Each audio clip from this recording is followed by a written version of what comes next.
Coming up on the Kings Weekly Update, a former Kings star is back with the team as an assistant coach. Then we will talk about 3 point guards the Kings can possibly get in the NBA draft. Also, is Malik Monk the Kings' best trade asset? Find out next on the Sacramento Kings Weekly Update with Jay Woods. Welcome to my show, the Kings 5-Minute Weekly Update. I'm your host, Jay Woods. One of the most beloved players in franchise history is returning to the Sacramento Kings. Bobby Jackson is coming back to serve as an assistant coach under head coach Doug Christie, according to the Sacramento Bee. Jackson's return has been rumored for weeks, but there were no formal discussions until the Kings asked the Philadelphia 76ers for permission to speak to Jackson over the past week. Jackson and Christie were teammates with the Kings from 2000 to 2005 during the height of their success under Hall of Fame coach Rick Adelman. Both have unfinished business after their championship hopes for Sacramento were dashed by the Los Angeles Lakers in Game 7 of the 2002 Western Conference Finals. I think he brings a lot what the Kings need right at the moment, which is, in your face, not really going to bite his tongue. We know what he's, as Pete Youngman, the legendary trainer Pete Youngman says, he's going to bring it every single day, not going to cut no corners. Yeah, he said 2 things I can tell you: they will be prepared and they will not be outworked. Yeah. The Kings won't have a 2025 first-round pick unless they acquire one later. In the 2025 NBA Draft Lottery conducted on May 12th in Chicago, the Kings landed at number 13, meaning their pick conveys to the Atlanta Hawks to complete the 2022 Kevin Huerter trade. After the first few picks, the draft is always such a dice roll. I went to CBS Sports and I looked at their draft projections, and these are 3 guys that they believe may still be on the board when the Kings pick at 42nd. But like I said, this stuff is always a crapshoot. Milos Uzan, which CBS has as the 11th best point guard in the draft and projected at 45. He went to Houston, he is a junior, and he is 6'4", 190. Next is Ryan Nembhard, who went to Gonzaga. He is ranked as the 12th best point guard in the draft.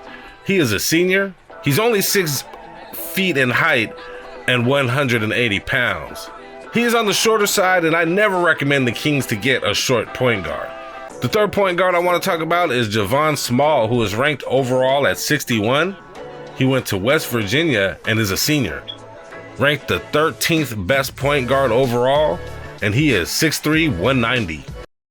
Although the top point guards such as Dylan Harper, Jeremiah Fears, and Kasparas Jakusionis will be long gone by the time the Kings pick. This draft appears to be point guard heavy, and the Kings should be able to find a tall point guard that they can develop or play backup next year. The Golden State Warriors lost in the second round to the Minnesota Timberwolves in just 5 games, most of which had to be played without Stephen Curry, who was nursing an injury. As we head off to Minnesota, Steph was still nursing his hamstring injury that kept him sidelined for most of the series. The Timberwolves entered the game with a commanding 3-1 lead in the series.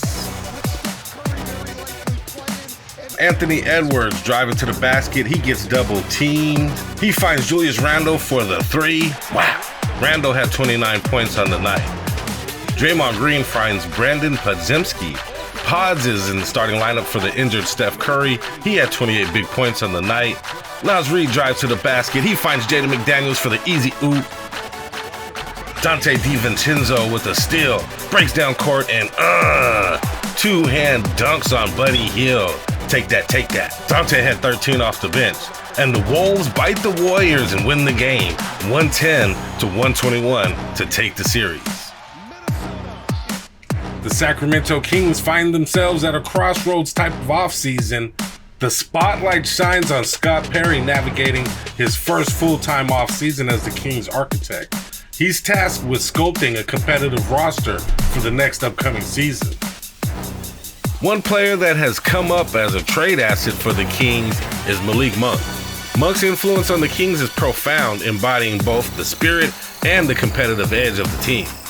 With a record that speaks volumes, 36 wins to 29 losses with Malik Monk in the lineup, contrasted starkly by a 4-13 record in his absence. That's it for now. I appreciate you stopping by and checking me out. Please like, share, and subscribe to this content. And please tune in again to the next episode of the Sacramento Kings 5-Minute Weekly Update. Take care.